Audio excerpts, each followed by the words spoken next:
Saang nakalas, dihanggi kuso-kuso sa Bagyong Juan ang Calbayog City sa Leyte. Siniko Sireno sa report.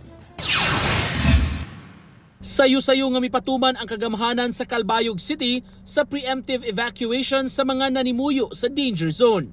Matud sa LGU, daghan mahinuon ang misanong niini. Number one siguro, experience nila with the past typhoon.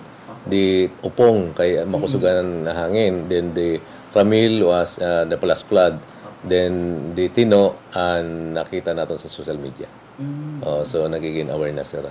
And of course, and support lots and different agencies, national and local agencies nga for the preparation sa naton mga evacuation center. Alauna sa kadlawon kagahapong adlaw, Domingo, sugod nga nasinati ang Bagyong Juan. Sa kakusog sa hangin ug pag-ulan, daw misayaw na ang mga punuan sa kahoy. Naputlan sab sa supply sa kuryente ang dakbayan. Ning mga orasa ubos sa signal number 3 kay atong nahimutangan sa Calbayog City. Ingon ani kakusog ko inyo tan-awon ang pag-ulan ug ang hangin nga dala sa Bagyong Juan nining mga higayuna.